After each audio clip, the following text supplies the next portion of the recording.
환영해 주셔서 감사합니다. 네, 앞에 너무 많은 수식어를 붙여주셔서요.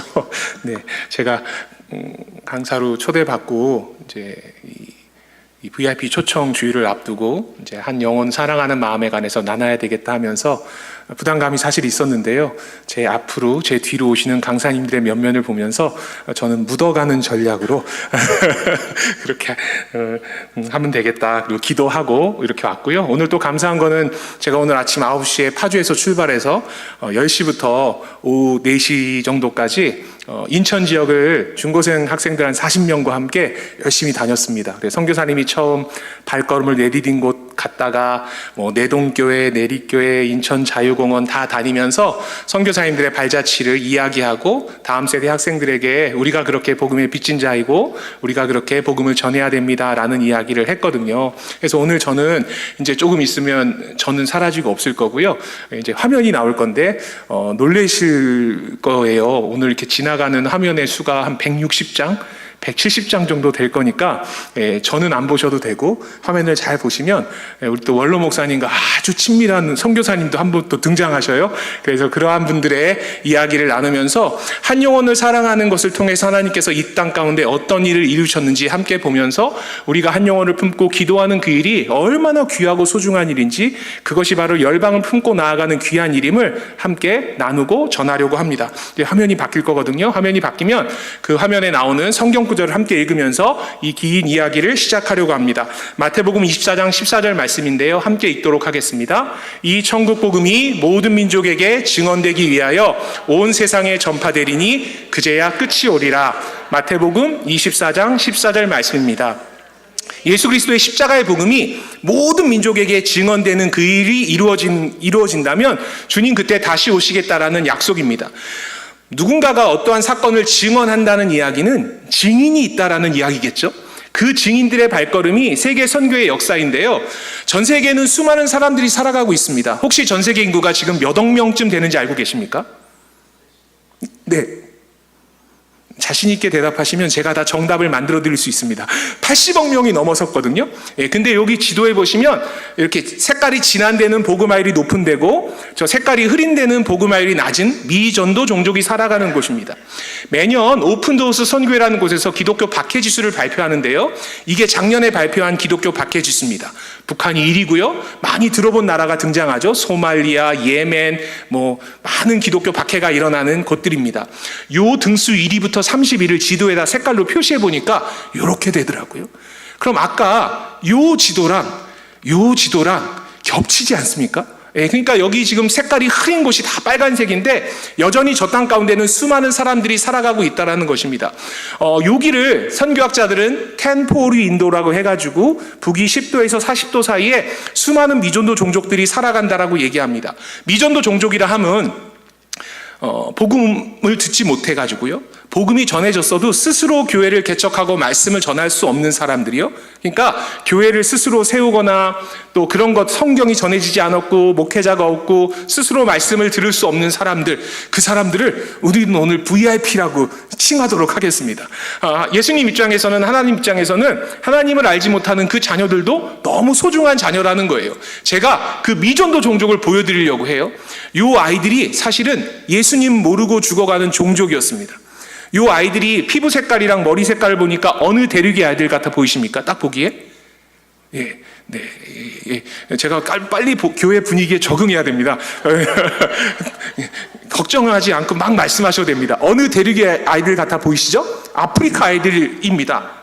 곱슬의 새카만 아이들이니까요. 근데 이 아이들을 만나려면 제가 이 아이들을 만나러 어디로 가냐면 여기 인도 차이나 반도 저 위쪽인데 이 나라가 어디냐? 이 나라가 필리핀입니다. 저 아이들을 만나려고 마닐라에서 배 타고요 36시간 민다나오라는 섬에 갔습니다. 그리고 그 섬에서 내려가지고요 차를 타고 내지로 한 8시간 들어갑니다. 그리고 다시 내려가지고 오토바이를 타고 산을 한 1시간 올라갑니다. 그리고 다시 오토바이가 못 들어가서 내려서 걸어서 한 1시간 들어가서 만날 수 있는 아이들이 벌써 10년, 횟수로는 이제 20년이 됐네요. 제가 이 아이들을 2003년에 만난 거니까요. 그 2003년에 그 산지족에 가서 만났던 아이들이 이 아이들입니다. 필리핀은 아시는 것처럼 카톨릭 국가인데 지금 막 웃으시는 분들이 계시는데요. 미리 말씀드린다면 안 믿으시겠지만 저 뒤에 삐쩍 마르고 머리가 검은 청년이 하나 있지 않습니까? 놀랍게 접니다. 네, 모르신 거죠? 예, 저 모습에 속아 결혼한 자매가 지금 상당히 많이 집에서 그러고 있습니다. 제가 청년 때 사실 선교사가 될 마음이 없었고요. 한국에서 잘 다니는 직장 때려치고 방황하고 있으니까 지금 제 모교회 원로 목사님 되시는 목사님께서 야, 너 필리핀에 가서 1년간 어학연수도 하고 선교훈련도 받고 유럽도 좀 다녀오고 그러라고 절 보내신 거예요. 갔다 오면 교회에서 뭔가 이제 간사 이렇게 일을 시키시려고 하셨던 것 같아요. 근데 제가 필리핀에 가가지고요 선교 훈련을 받는데 앞에 쓰는 강사들이 제가 입장이 반대죠. 매일 거짓말하는 거예요. 필리핀에 미전도 종족이 있다. 아시는 것처럼 필리핀은 카톨릭이 98%입니다. 미전도 종족이라면 예수님의 옛자도 들어보지 못한 사람들인데 필리핀에 예수님의 옛자도 들어보지 못한 사람이 있을까? 없겠지. 근데 이 마을에 갔는데 세상에 이 마을에 처음 들어간 외국인이 저희들이었습니다. 그리고 이 아이들은 예수님을 모릅니다. 정령 숭배하고요, 무당이 있고요, 그렇게 그 안에서 부족끼리 결혼하고 살아가는 아이들이었어요. 이때 제가 깨달았습니다. 정말로 전 세계에 미전도 종족이 있구나. 그래서 저는 돌아온 티켓을 과감히 버리고 평교지에 남았습니다. 저 아이가 지금 앞에 있는 아이가 가발을 쓰고 있습니다. 저게 바나나 잎사귀로 만든 가발인데 저걸 왜 썼냐 하면 저 원주민 아이들은요 머리가 다 곱슬이니까요. 저 아이들은 저 곱슬머리가 부끄러운 거예요. 그래서 아프리카 계열의 흑인 배우들이 부자가 되면 제일 먼저 하는 일이 여배우들이 뭐 합니까? 머리를 그분들은 핍니다. 또 우리나라는 또 애들이 고3 수능 끝난 다음날 또 어디 갑니까? 반대로 걔네는 또 복구러 갑니다. 유니크한 게 이쁜 거예요. 선교지에 가시면 그들의 문화를 배워봐야 됩니다. 그래서 제가 이걸 썼습니다. 잘 어울리지 않습니까? 예. 이거 쓰고 이렇게 사진 찍는 것까지는 좋았는데 다시 내려와서 배를 타고 올라와야 될 때부터 머리가 가렵기 시작했습니다. 이가 옮아가지고요. 너무 감사해요. 요즘 중고등부 집회 가면 이가 올랐다 그래도 애들이 아무 반응이 없습니다. 왜냐하면 이를 키워본 적이 없잖아요. 지금 권사님들, 집사님들은 이렇게 인상 쓰신 분들은 나름 소시적에 머릿속에 조금 몇 마리씩 다 키워보신 적이 있습니다. 잘 아시겠지만 나름 또 이게 한 마리 한 마리 죽일 때 짜릿함은 있습니다. 제가 선교지에서 찍은 사진이 별로 없는데 이 사진은 제가 갖고 있어요. 제가 선교지에서 선교사가 되기로 결정했던 중요한 2가지 사건이 있는데 그 한 사건이 필리핀 민다나오에서, 한 사건은 아프리카에서 훈련받으면서 있었는데 이게 제가 선교사가 되는 아주 중요한 결정적인 사건이었기 때문에 그렇습니다. 전 세계에 수많은 사람들이 여전히 살아가고 있습니다. 80억 명의 인구 가운데 약 18억 명 정도가 미전도 종족으로 살아가고 있다는 거예요. 그 미전도 종족을 위해서 하나님께서 누구를 보내셨느냐? 처음에 예수님을 이 땅 가운데 보내십니다. 그리고 예수님께서 십자가상에서 다 이루었다라고 말씀하시고 부활하셔가지고 제자들에게 위임 명령 주시면서 너희 모든 민족에게 가서 그들을 좀 제자 삼아줄래? 그 일을 위해서 너희는 가야 돼. 그리고 가서 세례 베풀어야 돼. 세례 베푸는 것으로 끝나는 것이 아니라 그들이 하나님의 자녀로 살아갈 수 있도록 가르치고 지킬 수 있도록 이거 해야 된다. 예수님께서 저는 개인적으로 코로나 터지는 고해에 한 해 동안 이제 설교하면서 저는 예수님의 사역을 이렇게 외치고 다녔습니다. 증인 만들기 프로젝트였더라고요.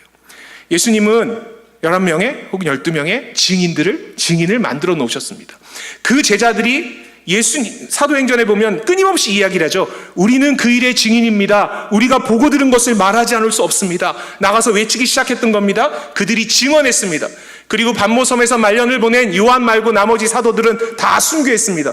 그 순교의 자리를 봤던 사람들이 또 다른 증인이 돼요. 그들을 속사도들이라고 얘기했고 그 속사도들이 또 순교자가 됐습니다. 그들을 봤던 사람들이 초대교회 교부가 돼서 끊임없이 복음이 증인들에 의해서 온 열방 가운데 증언된다라는 거죠. 이방인을 향한 그 역사의 시작은 안디옥 교회에서 시작됩니다. 사도행전 13장에 성령 하나님께서 바울과 바나바를 따로 세워라 해가지고요 교회와 분리하라는 얘기입니다. 그리고 그들을 선교사로 보내라고 해서 구부로 거쳐가지고요 비시디아 안디옥 거쳐서 루스드라 더베에 다녀온 게 1차 선교행전이고요. 갔다 와서 예루살렘에 가가지고요 우와 이방인들에게도 성령 하나님께서 임하셨습니다. 그들도 예수 믿습니다. 그 얘기를 하고요 2차 선교행전을 떠납니다. 오늘 본문이 2차 선교행전에 있는 본문입니다. 바울은 사실은요 첫 번째 1차 선교행전 때 돌아봤던 아시아를 돌아보려고 했는데 저기 드로아에 있을 때 꿈에 마게도냐 사람이 나타나가지고 건너와 우리를 도와주세요. 그렇게 말을 하죠. 그래서 건너갑니다. 성령 하나님의 인도하심 따라서. 그래서 그 자리가 들어와 했다고 해서 들어갑니다. 들어와서 들어가는 거죠. 가가지고 빌립보에 교회 개척합니다. 그 다음에 데살로니가, 베레아, 아테네 거쳐가지고요, 고린도에 온 이야기가 사도행전 18장에 우리가 함께 읽은 9절 10절에 나타납니다. 저는 사실 예수님 닮는 거 이런 거 정말로 부담스럽습니다. 불가능하거든요. 바울도 옛날에는 불가능해 보였습니다. 어떻게 바울처럼 살 수 있을까? 바울 선교사처럼 되고 싶지만. 근데 제가 선교제에서 성경을 읽다가 사도행전 18장 9절 10절에서 위로를 받습니다. 오늘 우리도 그 찬양 했지 않습니까? 보라 너희는 두려워 말고, 이 찬양을 했습니다. 바울이요, 빌립보, 데살로니가, 베레아, 아테네 거치면서 교회를 개척하고 복음 전할 때 바울을 해하려고 했던 유대인들이 막 쫓아다녔습니다. 특공대들이. 그러면서도 교회 개척하는 걸 주저하지 않았던 바울이 이 고린도에서 이상한 일이 발생합니다. 여기서도 앞에 보시면 유대인들이 해하려고 하는 거예요. 그러니까 바울이 자리를 옮기려고 해요. 난 이방인들이 있는 곳에 갈 거야. 아마 고린도를 떠나려고 했었던 것 같아요. 근데 성경에 이렇게 하나님께서 말씀하시는 거예요. 밤에 주께서 환상 가운데 말씀하셨대요. 바울아, 우리가 드렸던 찬양이랑 똑같죠? 두려워하지 말어. 침묵하지 말고 너 여기서 말해야 된다. 내가 너와 함께 할 거야. 어떤 사람도 너를 대적하여 해롭게 하지 못하게 할 거다. 그러니까 너 이 땅에서 복음 전해. 그래서 바울이 무려 1년 6개월간 고린도에 머물면서 복음을 전합니다. 그 이유가 뭐냐면 제일 마지막 절이요, 그 이유가 이렇게 말씀하시는 거예요. 이 성 중에 내 백성이 많어. 여러분, 고린도 바울이 가는 곳은요, 예수 믿는 사람이 적은 도시였어요. 고린도에도 상대적으로 유대인들이 많았던 큰 도시였을 뿐이지 대부분은 예수님을 믿지 않는 사람들이었습니다. 하나님께서는 근데 바울에게 이렇게 말씀하세요. 이 성 중에 내 백성이 많다라고요. 그 얘기는 하나님의 관점에서 하나님을 잘 예배하는 우리들만 하나님의 자녀인 것이 아니라 아직 하나님을 예배하지 않는 그들도 하나님의 형상으로 지음받은 하나님의 백성이라는 거예요. 그들까지도 온 열방이 하나님을 찬양하고 예배하는 것을 위해서 하나님께서 우리를 복음의 증인으로 삼으셨다는 겁니다. 그래서 우리들이 예수님을 믿지 않는, 예수님을 모르는 그 VIP들, 기도하는 그분들 향해 나아가는 일은 그저 단순히 온 세계 교회에서 하는 하나의 프로그램이 아니라, 하나의 어떤 시즌별 행사가 아니라 하나님께서 우리에게 원론적으로 주신 명령이라는 겁니다. 그들 가운데 가서 복음 전해야 돼요. 왜요? 그들도 하나님의 형상으로 지으신 하나님의 자녀고 궁극적으로 하나님을 예배하고 찬양해야 되는 하나님의 백성이기 때문에 그렇습니다. 이 성 중에 우리가 머무는 이 도시 안에 여전히 수많은 백성들이 하나님의 자녀인데 하나님을 모르고 살아간다라는 거예요. 그들이 이 자리 가운데 나와서 함께 하나님을 예배하고 찬양해야 된다는 것입니다. 그 일을 위해서 네가 혼자 못하잖아. 보혜사 성령을 너희에게 보낼 거야. 오직 성령이 너희에게 마시면 너희가 권능을 받고 그 권능으로 말미암아 예루살렘과 온 유대와 사마리아와 땅끝까지 이르러 내 증인이 되라라고 우리에게 말씀하시는 겁니다. 그 성령의 역사가 고대 근동에서부터 온 열방 가운데 전해지는 역사가 세계 선교의 역사입니다. 그 가운데 1880년대 후반에 가서 우리나라에 선교사가 들어오게 됩니다. 그 복음의 뿌리를 찾아가려고 합니다. 예수님께서 모든 민족으로 가라라고 말씀하셨을 때가 AD 1세기였습니다. AD 1세기 때 우리나라는 무슨 시대였을까요? 제가 정답 알려드립니다. AD 1세기 때 삼국시대. 감사합니다. 잘 보시면 제가 정답을 알려드리면서 AD 1세기 때 삼국시대였습니다. 그러면 신라 사람, 고려 사람, 백제 사람이 예수님 알았을까요? 몰랐을까요? 몰랐습니다. 왜 몰랐죠? 누가 오지 않아서요? 증인이 오지 않았어요. 오늘 웬만하면 증인이라고 대답하시면 답이 됩니다. 증인이 오지 않았기 때문에 그렇습니다. 372년에 고구려 소수리망 때요, 복음 대신 불교랑 유교가 중국에서 들어옵니다. 고려는 918년 건국하면서 우리는 불교를 국교로 하겠습니다 해서 승불정책 쓰고요. 조선은 1392년에 개국하면서 불교가 타락하니까 우린 유교를 국교로 하겠습니다. 그리고 5000년의 샤머니즘 무속신앙이에요. 이게 가득한데 언제 우리나라에 선교사님이 오느냐? 인천으로 오시거든요. 이 연도, 이 빨간색 연도가 되게 중요합니다. 언더우드 아펜젤러 같은 선교사님이 우리나라에 온 해가 1885년입니다. 한 번만 따라해 주세요. 1885년. 감사합니다. 제가 다른 연도는 다 보여드릴 수 있어요. 근데 이 연도는 외워주시라고요. 몇 년이라고요? 예. 특별히 이 중에 저와 비슷한 세대 되시는 분들은, 또 어렸을 때 언더우드 티셔츠 입고 자라신 분들은 이 언더 꼭 외우셔야 됩니다. 언더우드 입으셨잖아요. 1885년에 우리나라에 선교사님이 오는데, 그 전까지 우리나라는 단 한 번도 복음을 듣지 못한 민족이었다는 거예요. 중국은 1830년대 아편전쟁으로 난징조약 체결하면서 문을 엽니다. 그러면서요, 우리가 알고 있는 모리슨, 귀칠라프, 허슨 테일러 이런 선교사님들이 오고요. 일본은 1853년에 미국이랑 전쟁하면서 바라 햇번 같은 선교사님이 일본에 들어와요. 이분들이 조선을 품게 되는데, 그 중에 한 분, 우리나라에 오려고 하는 분이 있어요. 원로 목사님과 교제하면서 귀칠라프 선교사님 이야기도 많이 해주셨는데, 오늘은 거기까지 하면 시간이 너무 없어서 조금 건너뛰어서 우리가 외운 연도보다 20년 전이요. 그럼 몇 년 전일까요? 몇 년일까요? 1865년에 그 이름도 유명한 토마스 선교사님. 초등부 애들 막 이렇게 주일 예배 설교 가면 애들 막 열광합니다. 애들이 또 토마스 기차를 다 알고 있어가지고요. 토마스 선교사님이 1865년에 우리나라에 들어와서 복음 전하려고 해요. 그때요, 백령도, 창린도 뭐 이런 데 다 거쳐서 우리나라에 왔는데 2달 만에 쫓겨납니다. 그 다음에는 아예 우리말을 배워가지고요, 한문 성경 가지고 우리나라에 들어온 게 1866년인데, 그때 본국에 편지 한 통 보냈습니다. 그 편지를 함께 읽겠습니다. 시작. 아주 잔인하고 사악한 대학살이 최근 조선에서 일어났습니다. 그럼에도 누군가 조선에 들어가 선교의 문을 여는 것의 중요함을 깨달아 제가 조선에 들어가기로 결정했습니다. 1866년은 우리나라 60갑자로 따져보니까 병인년이었습니다. 병인년엔 병인박해가 일어났고요. 그 병인박해 때 한 2년 넘게 이뤄지는 그 박해 가운데 우리나라 전역에서 승정원 일기라는 기록에 보면은 목배임당에 처형당한 사람의 수가 약 8,000명, 실제로는 2만 명 가까운 사람이 처형당합니다. 오늘 학생들이랑 인천에 가시면 제물진두라는 곳이 있습니다. 거기서도 순교자가 있었거든요. 4명의 순교자가. 당시에 프랑스 신부도 9명 처형당했습니다.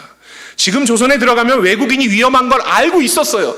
그러니까 2번째 줄에 이렇게 말하는 거예요. 그럼에도 불구하고 누군가 조선에 들어가 복음 전해야 됨을 알기 때문에 제가 들어가기로 결정했습니다. 이분 배 타고요, 그 배를 타고 평양 대동강변으로 들어옵니다. 그 대동강변에 들어왔을 때 우리나라 관군이요, 당시 우리나라는 쇄국 정책이었으니까요, 못 들어오게 막아서고 작은 소요가 일어나면서 저 배를 화공으로 불태워 침몰시킵니다. 저 배가 미국 상선 제너럴 셔머너 사건입니다. 그때 토마스 선교사님이 거기에 통역반으로 타고 있었습니다. 배가 침몰하니까 헤엄쳐 무트로 나왔는데, 저 칼을 들고 있는 박충건이라는 분이 그 자리에서 토마스 선교사님의 목을 베어 27살이었던 토마스 선교사님은 그 자리에서 순교자가 됩니다. 이분을 파송한 영국 웨일즈의 하노버 교회가 있습니다.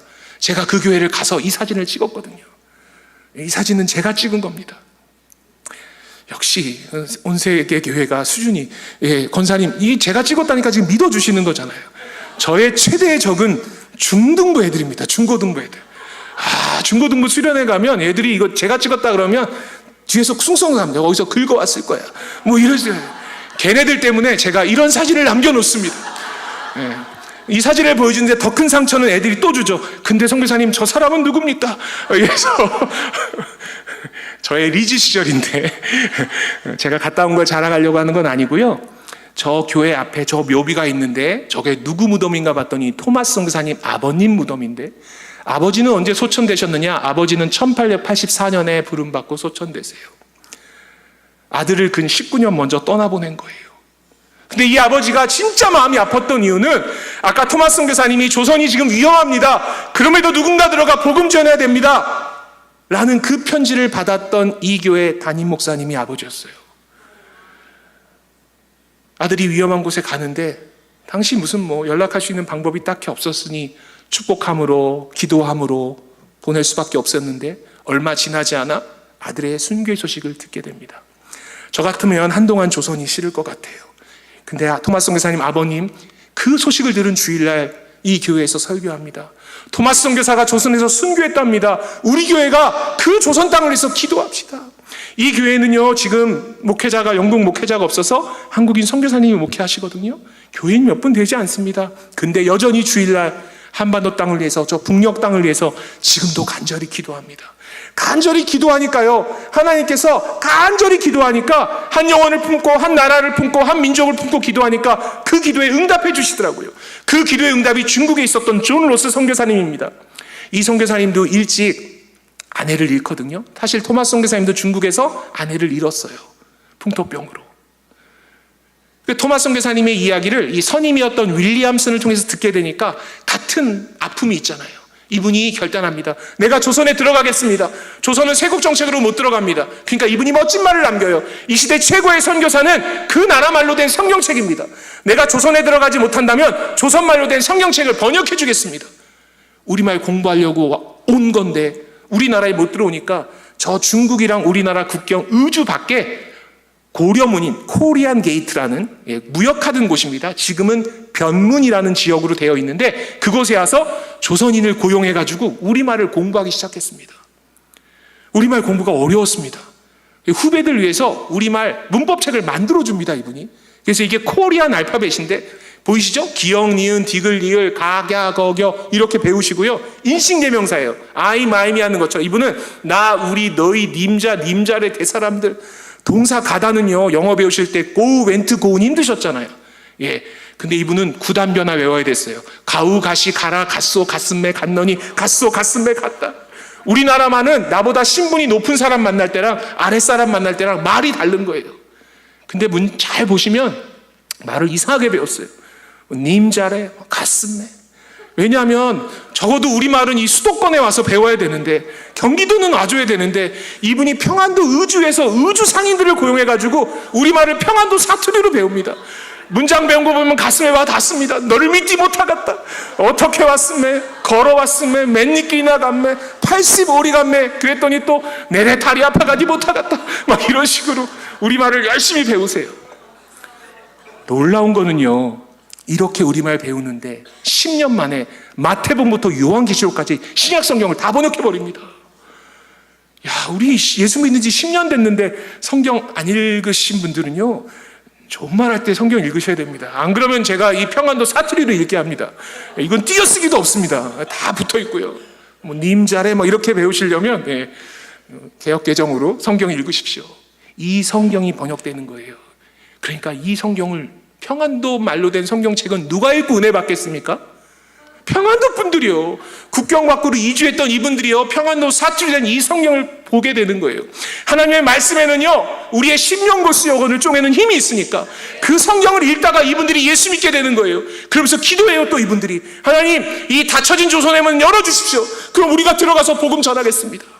간절히 기도하니까 진짜 이 닫혀진 문이요, 세국의 문이 열립니다. 보십시오. 이게 열린 겁니다. 못 보신 분이요, 제가 나름 고민한 거예요. 다시요, 천천히요. 열립니다. 몇 년도에 열리죠? 1882년. 아까 제가 외워주세요 한 연도보다 몇 년 전입니까? 3년 전에 우리나라랑 미국이랑 조미소 통상조약이라는 걸 맺습니다. 그래서 문이 열려요. 그 조미소 통상조약을 맺은 데가 인천입니다. 그 인천 자유공원 올라가는 조개지 언덕에 보면 조미소 통상조약 기념비가 거기 세워져 있습니다. 예. 근데요, 그 기도의 응답으로요, 그 다음에 우리나라 관리들을 미국에 초대합니다. 우리나라 관리들이 미국 갑니다. 요즘 학생들은 보빙사라고 배우고요, 저희 세대나 옛날에 노란색 책으로 역사 배우신 금강 그려져 있는 그이는 견미단, 견미사절단이라고 배우셨어요. 이분들이요, 샌프란시스코에서 열차 타고요, 저는 오늘 새가족분들도 오시는 줄 알고 이런 것도 막 만들었는데 열차 타고 뉴욕까지 가가지고 미국 대통령 만납니다. 근데 이분들이 10일간 열차 타고 가는 내내 미국인들이 우리나라 관리들을 보면서요, 멀리서 보면서 킥킥거리고 웃고 막 손가락질하고 이상하게 쳐다보는 거예요. 왜 그런가 봤더니 우리나라 관리들이요, 민영희 씨를 단장으로 미국 대통령 만나러 가는데 세상에 이 모습 이대로 가십니다. 여러분, 미국 사람들이 보기에 너무 이상한 거예요. 왜냐하면 미국 사람들은 실내에 들어가면 이 모자랑 외투를 어떻게 하는 게 예의죠? 벗는 게 예의인데 우리나라 관리들은 외출하는 순간 의관을 어떻게 하는 게 예의입니까? 갖춰야지 예의예요. 여기에 자기의 신분이 다 나와 있으니까. 미국 사람들이 보기에 저 사람들 머리에 저 모자가 참 신기한 거예요. 카우보이 모자 비슷한데 실내에 또 쓰고 있으니까 불편한데 물어봅니다. 보시기에 왼쪽에 로엘이라는 미국인에게 물어봐요. 조선인과 대화가 안 되니까 뒤에 있는 일본인에게, 그 일본인이 저 끝에 있는 오서방 저 중국인에게, 저분 크리스찬이고 저분의 무덤은 인천 가족공원 묘지에 있습니다. 저 오서방에게 물어봐요. 당신들 머리에 그게 뭐냐고 물어봅니다. 그랬더니 또 우리나라 관리가 대답해 주는데 그때는 통역이 필요 없었어요. 머리에 그게 뭐냐 그랬더니 우리나라 사람들이 뭐라고 대답했겠습니까? God! 미국 사람들 뭐라고 해석하는 거예요? 너 머리에 그게 뭐야? 그랬더니 하나님이다. 우리나라는 대단한 민족이었습니다. 선교사가 들어왔는데 머리에 한 분씩 하나님을 모시고 다니질 않나, 성경책을 들고 다니질 않나. 예. 여러분, 근데 다 그런 게 아니었어요. 이 3일간 시카고에서 볼티모어까지 3일간 여행했던 미국의 이 가우처라는 목사님이 있는데, 이 목사님 목회했던 교회가 이 기회인데 지금도 미국 볼티모어에 가면 있습니다. 한국인 가면 정말 잘해주십니다. 왜냐하면 이분 이름으로 가우처 목사님 기념해서 세워진 교회가 서울 인사동에 있거든요. 예. 여러분, 이 가우처 목사님이요, 우리 민족 만나고 나서 이 조선 민족이 예수님 모르는군요. 주일에 와서 설교하는 거예요. 내가 이번 주간에 조선이란 나라의 민족을 봤는데 그 민족 예수 모릅니다. 우리 교회가 그 민족에서 기도하고 헌금합시다. 그저 한 사람을 본 것 때문에, 한 민족을 바라본 것 때문에 아무 정보도 없는데 기도하고 선경금하고 그렇게 선교를 준비하는 겁니다. 내가 어느 날 바라봤던 이 지역의 한 영혼, 그 영혼이 그날 저녁 마음에 새겨지고 떠오르신다면 아무것도 모르지만 내가 그 사람 위해서, 그 가정 위해서 기도하는 거예요. 이렇게 간절히 기도합니다. 근데 문제가 발생합니다. 선교헌금을 선교부에 드렸는데 세상에 선교부 목사님이 조서를 몰라요. 그러니까 이분이 선교 지향적 목회하시니까요, 찾아봅니다. 일본의 맥클레이라는 선교사님이 있었어요. 선교사님, 우리 교회가 조선을 위해서 기도하는데 조선에 관한 정보가 하나도 없어요. 조선 정보 좀 알아다 주세요. 1884년 6월 달에 이분이 김옥균 씨의 도움으로 우리나라에 들어와서 고종임금에게 상소를 올려가지고 2가지 윤허를 받아냅니다. 우리나라의 서양 선교사들은 절대 들어오면 안 되지만 우리나라에도 의사랑 언어 선생님은 좀 보내주십시오. 그러니까 이 맥클레이 선교사님이요, 먼저 믿은 유럽의 북미의 오세아니아의 크리스찬들에게 정보를 줍니다. 이제 조선에 의료 선교사랑 교육 선교사가 들어갈 수 있습니다. 그러니까 사람들이요, 그 선교를 위해서 기도하기 시작합니다. 어떤 분들은요, 헌금을 했어요. 어떤 분들은요, 삶으로 반응합니다. 제가 속한 저희 선교회는 이 내용을 반응한다라고 얘기해요. 그래서 한 번만 따라해 주세요. 선교의 시작은 정보에 대한 반응이다. 예, VIP들을 위해서 처음 시작하는 것은 기도이셔야 합니다. 예, 그 다음에는 우리 작전이 다 있잖아요. 맛있는 것도 같이 먹고, 그죠? 예, 이러한 일들이 사실은 선교의 정보에 반응하는 거고요. 그러한 삶을 사는 사람들을 세계를 품은 그리스도인이라고 얘기하는데, 가장 먼저 들렸던 정보가 이 정보였습니다. 이 되게 중요하거든요. 함께 읽겠습니다. 시작.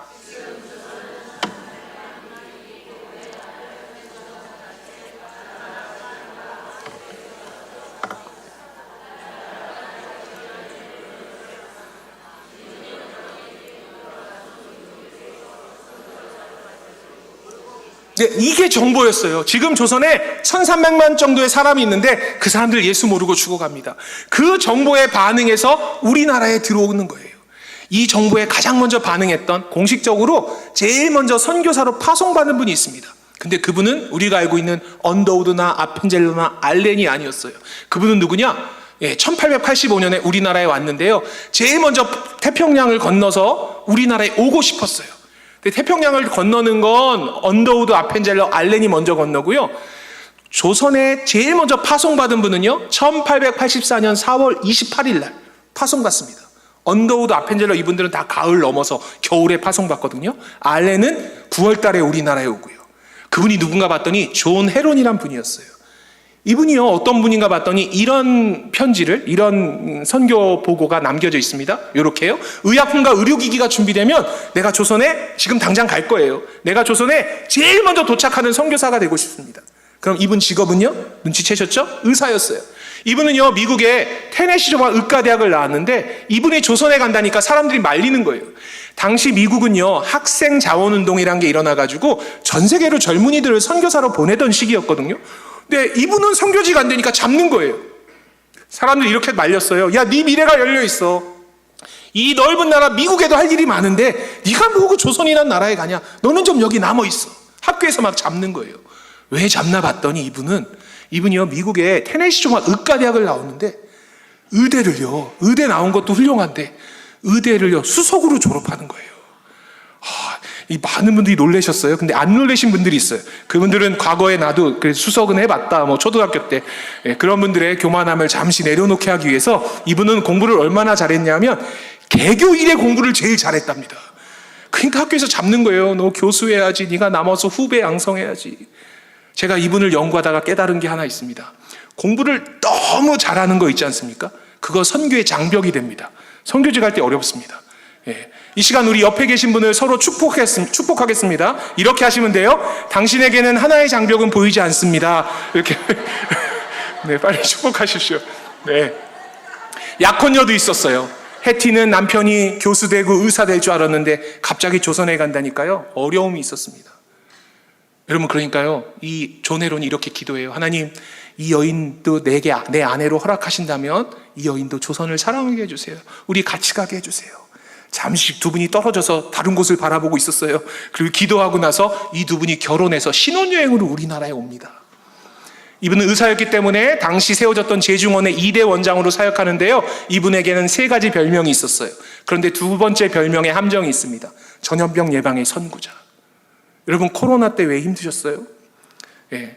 사실은 여기 저를 이제 이렇게 연결한 분이 저 뒤에 계신 이종훈 목사님이신데, 예, 부산에서 저희는 만났고 저를 초대해 주셨는데, 그 교회 선교 집회 끝나고 선교 주일 설교하고 바로 여름에 청년부 수련회 가기로 했었거든요. 그때 바로 컨택했는데 잘 준비하고 있다가 그 교회 청년부 수련회 앞두고 제가 코로나에 걸렸었어요.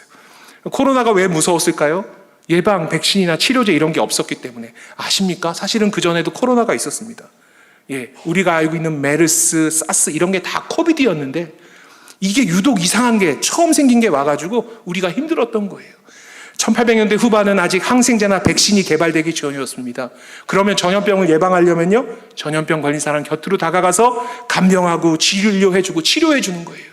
이 선교사님 우리나라에 온 지 만으로 5년째 되는, 횟수로 6년째 되는 1890년에 지금 이질은 아무 병도 아니거든요. 항생제 맞으면 되는 건데 이질에 걸린 환자를 옆에서 간병하고 치료하다가 본인이 이질에 감염됩니다. 그리고 그 이질을 이겨내지 못하고 34살 나이에 이분이 우리나라에서 돌아가세요. 어린 2딸과 아내를 남기고 이분 돌아가셔서 이분 묻을 곳이 없어가지고 우리나라 정부의 요청에서 얻은 땅이 한 번쯤 와보셨을 서울 마포구 합정동 양화진인 것이고요. 그 양화진에 제일 먼저 묻힌 선교사님이 이 존 헤런 선교사님이에요. 원래 묘비는 6.25 전쟁 때 많이 상처가 나서 지금 세브란스 병원으로 옮겼고요. 저렇게 새로 묘비를 조성했고, 이분이 돌아가시면서 이렇게 아내에게 이야기합니다. 그리스도를 위해 조선을 얻는다는 희망이 없다면 난 이곳에 하루도 살지 않을 것입니다. 그리고 조선 선교를 아내에게 부탁하고, 사모님 우리나라에서 사역하다가 사모님은 결핵으로 또 목숨을 잃어서 이 자리 가운데 묻혀 계십니다. 이분은 의사였기 때문에 의료 실습하느라고 1884년 4월에 바로 못 오고요, 1년간 실습하고 언더우드 아펜젤러가 떠나고 나서 바로 뒷배로 우리나라에 오시는데, 제일 먼저 우리나라에 온 분은 1885년 4월 5일 부활주일날 언더우드 아펜젤러가 우리나라에 옵니다. 우리는 우리 장로교의 뿌리가 되는 언더우드 선교사님 이야기를 잠깐 하려고 합니다. 언더우드 선교사님은 원래 인도를 품었던 선교사님이었어요. 인도 선교를 준비하고 있는데 조선의 정보를 듣게 됩니다. 친구들에게, 아직 선교지가 정해지지 않은 친구들에게 조선에 좀 가달라고 하는데 아무도 조선엔 가려 하지 않습니다. 왜냐하면 아무런 정보가 없는 것이었기 때문에요. 어느 날 성령 하나님께서 찾아오십니다. 언더우드야, 조선은 한 사람도 없다. 조선을 어떻게 하면 좋겠니? 언더우드가 자신이 조선에 가기로 결정합니다. 그래서요, 배 타고요, 여기가 옛날 인천 앞바다입니다. 그리고 그 자리에 이 100주년 기념탑이 세워져 있습니다. 여기는 아펜젤러 부부랑 언더우드가 이렇게 있습니다. 언더우드 선교사님은 인도에 함께하기로 했던 사랑하는 여인이 있었습니다. 인도는 이미 윌리엄 캐리가 1790년대 인도에 갔으니까요, 선교 역사가 거의 100년이 됐을 때예요. 언더우드가 사랑하는 그 여자친구에게 조선에 같이 가자고 할 때 그 여인이 물어봅니다. 언더우드, 조선은 무엇 먹고 사나요? 여자친구가 이런 거 물어볼 때 형제들은 긴장해야 됩니다. 그리고 잘 대답해야 되거든요. 근데 언더우드는 용감한 남자였어요. 뭘 먹으냐 물어보니까 이렇게 대답했거든요. 나 몰라요. 이러면 큰일 나는데 거기 병원은 있어요? 나 그것도 모르겠어요. 그럼 도대체 조선에 대해서 뭘 알고 갑니까? 언더우드가 아는 게 하나 있었어요. 우리가 아까 함께 읽었던 정보요. 언더우드가 이렇게 얘기합니다. 내가 조선에서 아는 게 하나도 없어요. 그런데 그 땅에 1000만 명이 넘는 사람이 예수 모르고 죽어간다는 소식은 내가 들어서 압니다. 그래서 난 조선에 가기로 결정했습니다. 언더우드는 그 여인이랑 헤어지고 옵니다. 그리고 우리나라에 와서 아펜젤러 선교사님은 양반집 자제를 중심으로 베제라는 학교를 이루어 간다면 언더우드는 고아들을 데려다가 학교합니다. 그 학교가 언더우드 학당, 예수교 학당, 민노아 학당 거쳐가지고 지금의 경신중고등학교가 되는데, 어느 날 한 양반집 아이가 1887년이에요. 언더우드가 우리나라에서 결혼하기 전 총각일 때 저 아이가 아버지가 역적으로 유배가고 어머니가 화병으로 돌아가시고요. 저 아이가 버려집니다. 어렵게 주변 사람들이 친척집에 맡겼는데 언더우드가 저 아이가 잘 있나 그 친척집에 찾아가 보니까 세상에 역적의 자식이라고 가다 놓고 키우는데 문을 열고 들어가 보니까 실제입니다. 저 아이가 벽지를 뜯어먹고 있더래요. 야, 이러다 이 아이 죽겠다. 저 아이를 언더우드가 양자 삼아서 키웁니다. 그리고 이 아이가 잘 자라서요, 이렇게 멋진 사진을 남깁니다. 딱 보시기에도 흑백 사진인데 해상도가 높죠. 유명한 사람이 된 거예요. 이분이 사진 한 장 남깁니다. 이게 1919년 1월 달에 프랑스 파리에서 있었던 파리 강화회의 사진입니다. 이때 우리나라의 그 민족 자결주의 원칙 때문에요, 유럽에 있었던 몇몇 청년들이 독립을 외치고요, 그 소식이 일본에 전해지면서 일본에서 28 독립선언을 하는 거고요, 그렇게 우리나라에 들어서 3.1 만세운동으로 이어지는 중요한 사건에 이분이 대표로 갔습니다. 이분이 대표로 간 이유가 있습니다. 대표로 가신 이유가, 당시 우리나라에서 영어를 제일 잘하셨대요. 그럴 수밖에 없겠죠. 언더우드 선교사님이랑 둘이 살았는데 영어로 대화하고 하니까요. 이분을 어르신들은 아세요. 이분이 누구냐 하면 6.25 전쟁 중에 납북당해서 그해 12월 10일에 북녘당에서 돌아가신 우사 김규식 박사님이 언더우드 선교사님 양자였습니다. 그리고요, 젊은 우리 청년들도 아는 분이 있는데 이 언더우드 학당 출신 중에 이런 말을 남긴 분이 있습니다. 진실은 반드시 따르는 자가 있고 정의는 반드시 이루는 날이 있다. 이분은 누구냐 하면 이렇게 생기신 분이에요. 여러분, 도산 안창호 선생님도 이 학교 출신입니다. 저 평양 옆에 진남포의 가난한 집에서 서울로 공부하고 싶어 왔다가 민노아라는 선교사님에게 발굴되면서 공부하고 민족의 지도자가 되는 겁니다. 그리고 이 학교가 지금은 이렇게요, 연세대학교로 세워져 있게 되는 겁니다. 여러분, 그리고 장로교의 뿌리가 되는 세문안교회가 처음에 이렇게 됐다가 좀 커졌다가 지금은 서울 정동에 이렇게 세워져 있고요. 그리고 양화진에 가시면 언더우드 가문은 4대가 묻혀 있습니다. 그리고 4대손은 지금도 피터 언더우드, 원한석 선교사님은 지금도 한국에 살아가고 계세요. 68세, 9세 되셨습니다. 여러분, 복음이요, 서울에만 머무는 게 아니라 우리나라 전역을요, 선교사님들이 다 품어 안습니다. 저 위쪽은 카나다 감리교가, 저 아래쪽은 호주 장로교가, 저 호남 지역은 미국 남장로교가, 중부 지역은 북장로교가, 이쪽은 인천 이쪽 쪽은 사실 감리교회가 곳곳을 다니면서 복음을 전하기 시작했던 거예요. 근데 그 한 영혼 때문에 어디를 가냐면 여러분, 여기 평양이라는 곳입니다. 이 평양에 갔던 선교사님 부부를 말씀드리려고 하는데, 이분은 윌리엄 제임스 홀과 로제타 셰오도르라는 분인데요, 사실은 이 두 분은 미국에서 중국을 품고 기도하고 있다가 사모님이 먼저 결혼하기 전에 1890년 조선으로 선교지가 바뀌었고요, 남편 되는 선교사님도 그 다음에 우리나라에 옵니다. 1890년에 여성 선교사님 로제타가 먼저 와서 보구여관이라는 곳에서 사역합니다. 보구여관은요, 여성을 보호하고 구하는 관청에서 보구여관이라고 되어 있습니다. 그리고 환자를 진료하기 시작하고요, 이후에 남편이 약혼자가 와서 우리나라에서 최초의 서양식 결혼하고요, 그리고 이분들이 품었던 곳이 평양이었는데, 당시에 평양은요, 우리 이런 속담이 있지 않습니까? 평양 감사는 나는 새도 떨어뜨린다고. 정말 위세가 컸던 곳이고요, 서양 선교사가 머물기에 정말 힘든 도시 가운데 하나였습니다. 그러니까요, 저 윌리엄 제임스 홀이라는 분이 평양에 갈 때 이런 말을 남깁니다. 함께 읽겠습니다. 시작. 만일 하나님께서 한 사람을 희생시켜 이 도시의 문을 여실 생각이라면 나는 그 희생자가 되기를 피하지 않겠어. 이게 무슨 의미겠습니까? 하나님, 만약에 저 평양 땅이 예수 믿는 일 때문에 한 사람의 희생이 필요하다면 하나님, 제가 그 희생자가 되겠습니다. 제가 순교자가 되겠습니다. 그 마음으로 가니까 평양에 집을 얻습니다. 권번이라고 해서 기생들이 머물던 그 버려진 권번을 이 선교사님이 조선인 통해서 구입합니다. 거처를 마련한 거죠.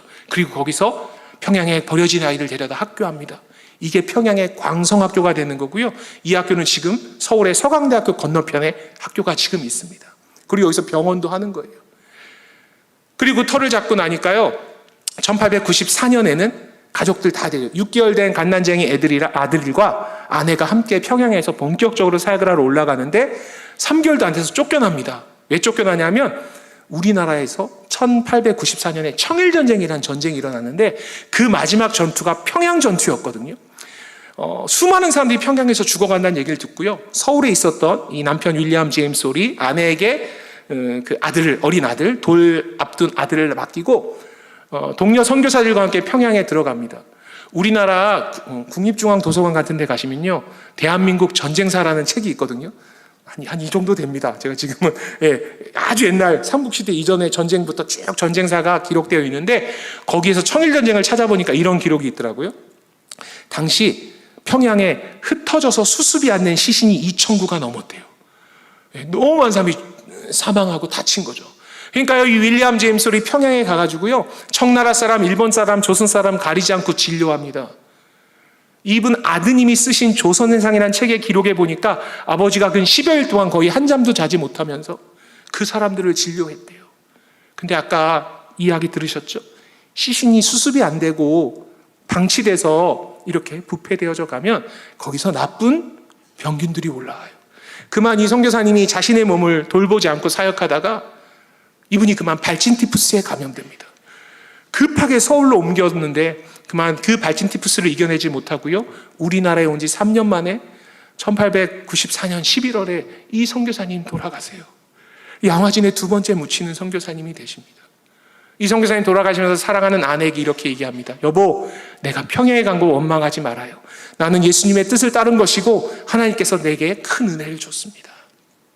사실 이 이야기를 한 10여 년 전에 CGN이라는 방송국에서 초창기 때 이 가정의 이야기를 영상으로 만들었거든요. 거기에 짧은 부분입니다. 제가 CGN 방송국의 허락을 구하고 트는 거니까요. 괜찮습니다. 그 영상에 약간 편집한 부분인데 거기를 잠깐 함께 보도록 하겠습니다. 선교를 준비하면서 만난 남편 제임스 홀. 그는 신실하고 헌신적인 하나님의 자녀로 열심을 다한 선교사였습니다. 1892년 서울에서 결혼을 한 후 제임스는 곧바로 평양 선교 책임자가 되어 의료 선교를 펼칩니다. 그때 첫 아이 셔우드는 6개월 갓난쟁이였죠. His father was involved with pioneer mission work, medical mission work, and the Sino-Japanese War took place during his lifetime, and he developed typhus after going up to Pyongyang and assisting the wounded up there, and he contracted typhus fever and came back to. 청일전쟁의 분수령이었던 평양전투. 제임스 홀은 자신의 몸을 돌볼 틈도 없이 부상당한 환자들을 치료하며 복음을 전했습니다. 그의 마지막 죽음의 순간도 로제타의 일기 속에 남아 있습니다. 남편의 눈은 슬픈 듯 나를 바라보았고 띄엄띄엄 사랑한다고 말해주었다. 마지막으로 애써 나에게 하려던 말은 내가 평양에 간 것을 원망하지 말라는 것이었다. 제임스는 말했다. 나는 주님을 위해 기꺼이 평양에 갔고 그분께서 그 뜻을 다 헤아려 주실 거라고.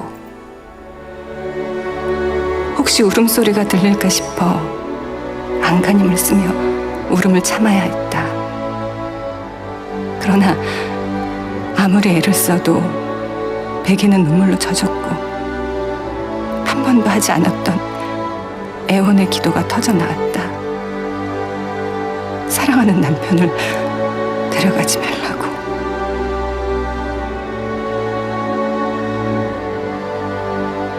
그의 선교 활동은 짧았지만 평양 선교의 개척자, 고아들의 친구로 불린 그의 헌신은 작지 않았습니다. 하나님을 향한 원망마저 허락하지 않은 그런 남편이 로제타의 곁을 떠났습니다. 눈물로 얼룩졌던 당시 일기장. 그러나 그 눈물이 마르지 않았습니다.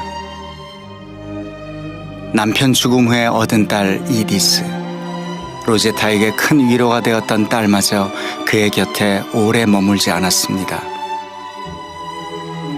겨우 5살, 풍토병으로 죽기 직전까지 엄마는 고열에 시달리는 딸의 상태를 일기에 기록했습니다. 체온 41도, 숨이 가쁘고 힘들어했다. 잠시 후 호흡의 간격이 점점 길어졌다. 눈을 크게 뜨고 엄마를 바라본 채 작은 영혼이 서서히 떠나갔다. 그렇게 그 아이는 세상에 보내주신 그분에게로 다시 돌아갔다.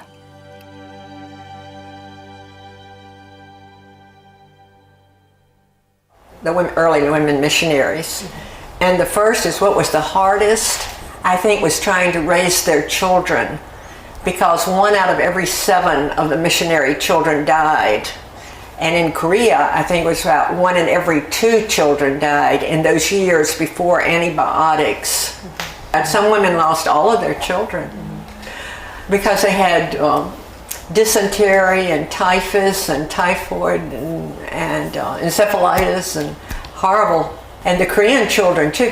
But this was a bond between Korean women and the missionary wives, is that they were always concerned about their children and trying to keep their children alive to grow up. 길을 모르니 나를 도와주소서. 자식마저 가슴에 묻고 참담했던 로제타의 마음이 일기 속에 선연합니다. 밤이 찾아오면 쓸쓸함도 함께 온다. 간절한 그리움이다. 제잘되던 어린 아이의 입맞춤과 작은 손이 없어진 지금, 그 아이가 없는 삶은 너무도 힘겹다. 그러나 우리가 이해하지 못하는 다른 이유로 하나님께서는 그 아이를 데려가셨으리라. 미국에 가서 그 어린 딸을 낳고 다시 우리나라에 오는 겁니다. 1897년 우리나라에 오기 전에, 11월에 오시기 전에 미국에서 많은 사람들이 헌금한 후원한 돈으로 평양의 기홀병원이라는, 남편을 기념하는 홀병원이라는 병원을 설립합니다. 그리고 저 2 아이를 데리고 선교사님이 1897년 다시 조선이란 나라에 온 거예요. 11월 달에 인천에 도착합니다. 겨울은 서울에서 나고요. 5월 1일 날 평양에 들어갔는데 올라가는 여정 가운데 아이가 아프기 시작했어요. 그리고 그 아이 간병하면서 일기를 썼던 거고요. 5월 23일 날 살아가는 딸이, 만으로는 3살인 거죠. 3살 아이가, 마가렛 이디스가 그만 풍토병으로 이 땅 가운데서 목숨을 잃습니다. 당시 평양에 외국인을 묻을 수 없었어요. 그래서 그 아이를 남편이 묻혀있는 양화진에 묻어야 했는데, 자신이 또 서울의 장례 때문에 내려왔다 올라가는 일이 너무 장시간 또 비우게 되잖아요, 평양의 사역을. 그래서 자신의 가정을 도왔던 이 김창식이라는, 이분은 감리교회 최초의 목사님이 되시는 분인데요, 조선의 바울이라고 불렸던 이분이 지게에다가 그 작은 관을 짊어지고 홀로 내려와서 아이의 장례를 치르고 올라가서 사역을 같이 합니다. 여러분, 그래서 우리나라 최초의 아동병원이, 이디스 아동병원이 그 어린 딸의 죽음 때문에 우리나라에 세워지게 되는 겁니다. 선교사님은요, 저 아들 셔우드 홀이라는 아들을 붙잡고 하나님께 이렇게 기도하세요. 하나님, 우리 셔우드 홀이랑 저는 좀 건강하게 해주셔서 조선 땅에서 끝까지 사역하게 해주십시오. 하나님께서 그 기도를 들어주세요. 어머니도 은퇴할 때까지 끝까지 멋지게 사역하고, 저 아들도 의료 선교사가 돼서 우리나라 결핵병원을 처음으로 시작하고 크리스마스 실 운동을 하면서 황해도 해주에 결핵요양원을 세우면서 그 사역을 멋지게 감당하고, 1940년대에 일본에 의해서 강제 추방되고 말년을 카나다에서 보내고, 그리고 이제 하나님 곁에 하나님께서 부르시서 떠나게 되는 그런 아름다운 역사가 있습니다. 이 로제타 선교사님은요, 평양의 기홀병원 설립자였습니다. 이디스 아동병원도 이분이 세우세요. 이화여자대학교 부속병원 설립자도 이분이고요. 여성의료 전문대학은 지금의 고려대학병원이에요. 인천에 가시면, 인천에 그 동인천역에서 조금만 가시면 인천 기독병원과 간호대학도 있는데 그것도 이분이 설립하셨어요. 그리고 인천에서 남겨진 사진 가운데 이렇게 환자들과 병원 의료인들과 함께 예배드리는 모습, 그리고 6.25 전쟁 이후에 이렇게 인천 기독병원이 세워져 있고요. 그때 만든 건물이 지금도 사용하고 있습니다. 그리고 이 인천 기독교원 바로 앞에는 지금 이렇게 로제타울 기념관도 세워져서 이분의 삶을 많은 분들이 돌아보고 기억할 수 있도록 만들어 놨습니다. 근데 이분이 했던 중요한 사역 가운데 하나가요, 한 영혼을 위한 사역이었거든요. 그게 놀라운 사역인데 그게 바로 특수교육이었습니다. 선교사님이 조선에서 사역하면서요, 우리나라가 당시에 뭐 항생제나 백신 이런 게 개발되기 전이었기 때문에 유럽이나 서구에도 시각장애인들이 참 많았습니다. 우리 인체 가운데 가장 약한 부분이 눈이랍니다. 눈. 그래서 어렸을 때 뭐 전염병을 앓거나 하면은 시력을 잃는 경우가 되게 많습니다. 여러분, 그래서 선교사님이 시각장애 아이들을 가르치고 싶었어요. 그래서 이렇게 써놓으셨어요. 나에게 열망함이 하나 있는데, 나 시각장애 아이들, 우리 평양에 있는 이 교회 교실 한켠에서 아이들 가르치고 싶어요. 그래서 저 시각장애 아이들을 가르치려고 합니다. 근데 시각장애 아이들에게 글씨를 가르쳐 주려면 무슨 책이 필요할까요? 점자책이 필요합니다. 여러분, 놀랍게 우리나라 한글 점자를 처음 만들어준 분이 로제타 여사라는 분이었어요. 제가 지난 4월 한 달 동안에 대구에 있는 경산 지나서 하양이라는 곳에 하양교회에서 주일 오후 예배를 3주간 이렇게 설교하며 섬길 수 있는 기회가 있었습니다. 거기 가서 이 이야기를 하는데 그 하양이라는 지역 바로 앞에 이게 있는 거예요. 이게 대구대학교에 있는데, 대구대학교가 우리나라 최초로 특수교육을 시작한 곳입니다. 설립자가 아주 귀한 장로님이셨고요. 이 기독교 대학으로 세운 거예요. 거기 갔더니 저렇게 점자 박물관이 있고요. 그 안에 갔더니요, 이렇게 그 점자 박물관이 2층에 이렇게 마련되어 있는 겁니다. 제가 여기 들어가서요, 깜짝 놀랐습니다. 왜냐하면 거기에 이 로제타 선교사님의 일대기가 기록되어 있는 거예요. 그리고 제가 정보는 들어서 알고 있었어요. 왜냐하면 이 박물관에 뭘 보러 간 거냐면, 이 박물관에 당시 최초로 만들었던 한글 점자책이 여기 있습니다. 근데 이제 가서, 새로운 데 가서 더 놀란 게 하나 있습니다. 여러분, 이 점자책이 앞에 서문이 있거든요. 서문이 막 이렇게 쓰여 있는데 잘 안 보이시는데 한 군데만 보면 됩니다. 여기 아래 보이십니까? 오봉래. 자신을 돕던, 집안을 돕던 오석형이라는 조사의 집 딸이 봉래였는데, 이 아이가 시각장애를 갖게 되는 순간부터 집안에 부끄러움이고 숨겨야 되고 하는 그 모습 보면서 선교사님이, 나 이 봉래라는 아이 하나를 위해서 내가 이 점자책을 시작합니다.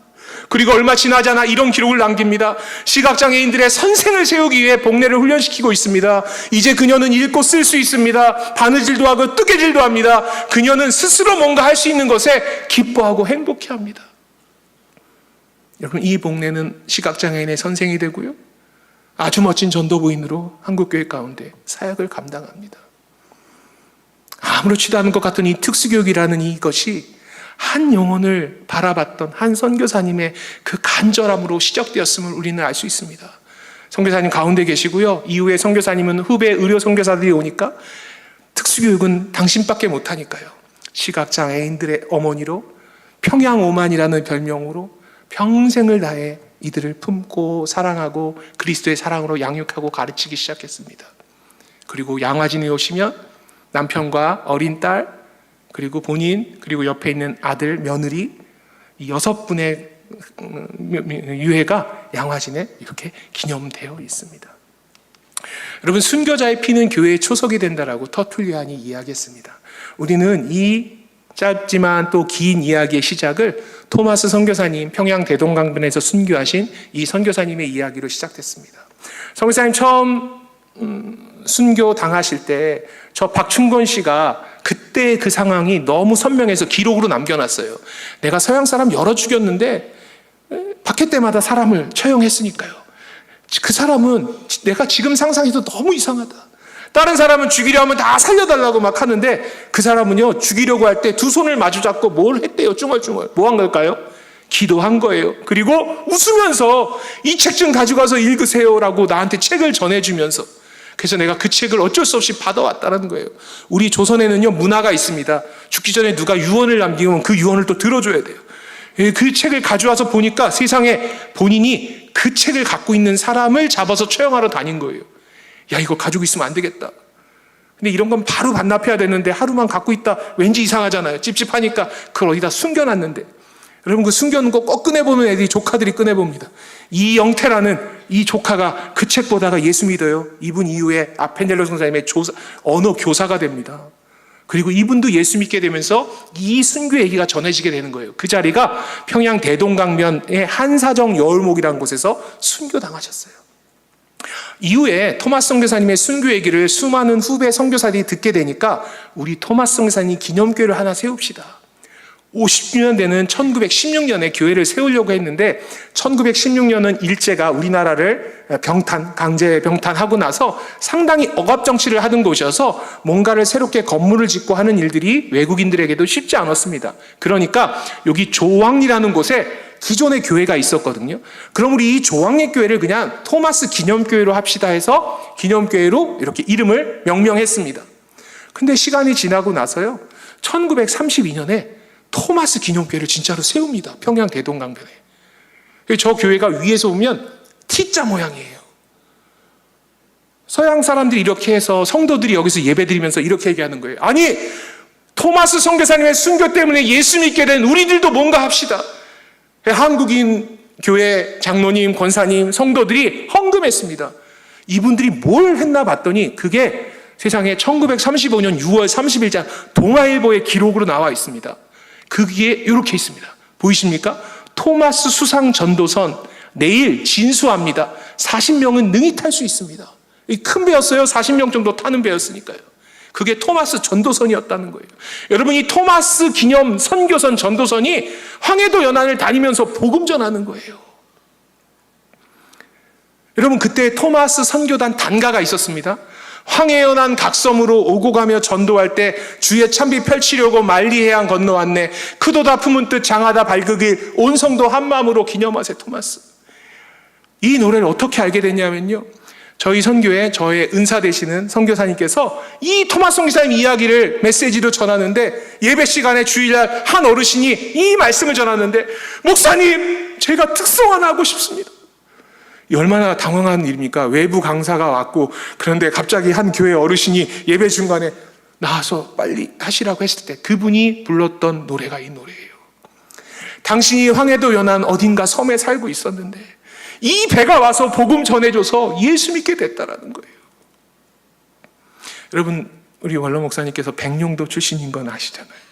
예, 토마스 선교사님의 그 흔적이 있는 그곳에 세워진 교회를 통해서 귀한 믿음의 선배님들이 이렇게 세워졌던 거예요. 저도 역시 이 이야기를 열심히 하고 다녔습니다. 오늘 제가 만났던 애들이 일산 사랑의 교회라는 교회에서 하는 대안학교 아이들 한 40명이 왔는데요.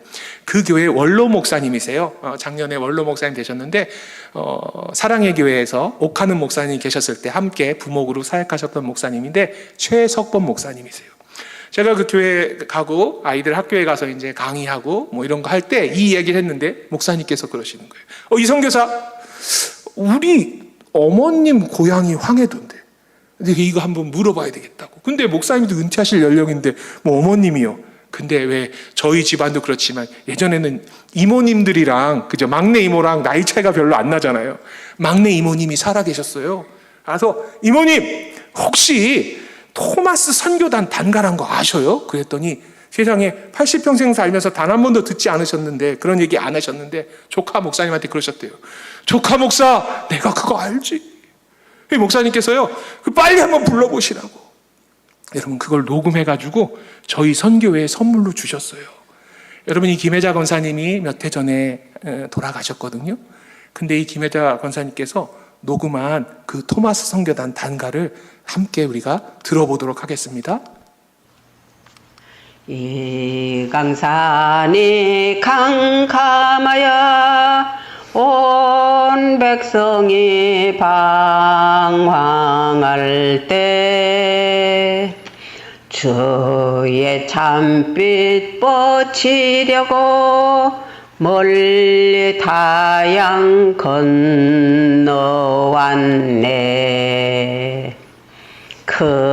크도다 품은 뜻 장하다 밝은 빛 온 성도 한 마음으로 마세 토마스 이들 동남풍에 돛을 달고 오고 가며 전도할 때 도예시는 몰랐으나 멀리 다양 후렴하실 수 있을 것 건너왔네. 그 도다 품은 뜻 창하다 밝은 빛 온 성도 한 마음으로 기념하세 토마스 됐어. 네, 하나님께 영광의 박수. 여러분, 이 어르신이 한 번도 이 노래를 하신 적이 없는데 중간에 이 복음의 증거가 얼마나 선명하면 한 영혼을 향해 다가왔던 그 선교단의 그 기도와 그 헌신이 얼마나 귀하면 이 어르신이 한 구절 한 구절 기억해내셔서 이 노래를 하시는 거예요. 목소리에서 느껴지세요? 2절 내가 얼마나 기쁜데, 내가 어떻게 예수를 알게 됐는데, 그 내용을 찬양으로 하시는 거예요. 여러분, 한 영혼에게 다가가는 그 일을 통해서 하나님께서 엄청나게 크고 귀한 일들을 이루어 가신다는 것입니다. 우리 스스로 하시는 것이 아니라 오직 성령이 우리와 함께 하실 때 그 능력으로 말미암아 우리가 누군가에게 다가가서 복음을 전할 수 있습니다. 그렇게 한 영혼을 향해 다가갔던 분들의 이야기가 평양 땅 가운데 있었던 선교사님 묘역입니다. 지금은 사라지고 없습니다. 여기는 전주에 있는 선교사님 묘역입니다. 여기는 광주에 있는 선교사님 묘역이에요. 여기는 공주에 있는 유관순 열사의 양어머니 되셨던 분이 묻혀있는 공주에 있는 선교사님 묘역입니다. 여기는 청주에 있는 선교사님 묘역이고요. 여기는 부산 경남 지역 사역하셨던 호주 선교사님들이 묻혀있는 창원의 선교사님 묘역이고요. 여기는 대구에 있는 선교사님 묘역이고요. 여기는 안동이고요. 여기는 강원도 홍천이고요. 그 외에 곳곳에 선교사님들이 잠들어 계십니다. 그리고 여기는 서울 마포구 합정동의 양화진입니다. 제가 많은 분들을 만나고 다니면서 한 분 한 분들의 삶의 이야기를 전하고 나눌 때 하나님께서 전하는 전화 듣는 자에게 동일하게 주시는 감격함이 있어요. 그게 뭐냐면 너희 민족 얼마 전까지만 하더라도 600년의 유교 문화 가운데 1600년의 불교 문화 가운데 5000년의 무속신앙 가운데 살아가는데 우리 예수 믿은 지 내년 되면 140주년입니다. 불과. 그 전까지 미전도 종족이었다는 거예요. 얼마나 감사한 일이겠습니까? 우리가 1885년 이후에 태어난 게 진짜 감사한 일입니다. 그 이후에 태어난 수많은 사람 중에 예수 그리스도에 관해서 듣고 죽은 사람이 얼마나 될 것 같으십니까? 그 또 예수를 믿었던 많은 사람 가운데 우리가 또 다른 누군가를 생각하며 기도하고 또 다른 민족을 열방을 품고 기도하며 살아간다는 것은 하나님께서 주신 놀라운 특권이고 놀라운 기회입니다. 여러분, 그렇게 우리는 복음의 빚진 자가 되었습니다. 흑암에 앉은 백성, 사망의 땅, 어둠의 그늘에 있는 이 백성을 위해서 하나님께서 제일 먼저 독생자 아들 예수 그리스도를 이 땅 가운데 보내십니다. 그의 땀과 그의 눈물과 그의 피쏟음을 통해서 제자들이 증인으로 세워지고요. 그들이 또 그 삶을 살아내고 끊임없이 증인들의 외침을 통해서 또 다른 증인들을 세워가는 것이 하나님의 선교의 원리입니다. 여러분, 이 땅 가운데 수많은 세계를 품은 그리스도인이 왔던 것처럼 우리가 이제 가까이에는 우리 주변의 예루살렘에서부터 시작하는 거죠. 근데 이거는 이 거리의 개념은 확장의 개념이 아닙니다. 동시에 하는 거예요. 어떤 사람은 하나님께서 그래 너는 너희 지역에 있는 곳에서 복음 전해. 그 예루살렘에 머무는 겁니다. 야, 너 좀 더 많은 일을 해야 되지 않겠니? 예, 온 유대까지. 그리고 다른 문화 사마리아 전혀 다른 땅끝까지 하나님께서 각자에게 주시는 선교의 사명의 영역이 있다라는 겁니다. 여러분, 그래서 이 땅 가운데 온 수많은 선교사님들이요 참 위대하고 고맙고 감사하죠. 근데 그분들이 이 땅 가운데 와서 자신의 이름을 남기려고 사역한 분은 단 한 분도 없습니다. 그들이 남기려고 그렇게 수고하고 눈물 흘리고 아내를, 남편을, 어린 자녀를 묻고도 전하고자 싶어 했던 그 하나는 바로 예수 그리스도의 십자가의 보혈의 능력입니다. 그 그 예수 그리스도 전하고 싶어서 너무너무 힘들고 아픈 그 시기마저도 기도함으로 뛰어넘고 그리스도의 복음을 전했던 그들처럼 우리도 이제 선교사적 삶을 살아야 됩니다. 우리가 품고 마음에 품고 기도하는 그분들에게 다가가는 그 일을 위해서요, 우리는 먼저 기도의 증인이 되어야 합니다. 그리고 두 번째요, 내게 주신 것들을 흘려보내는 일을 하셔야 됩니다. 그리고 마지막, 하나님이 허락하실 때 영광스러운 선교사의 삶으로 반응하는 우리 온세계 교회의 성도님들 한 분 한 분 되시기를 주님의 이름으로 기도드립니다.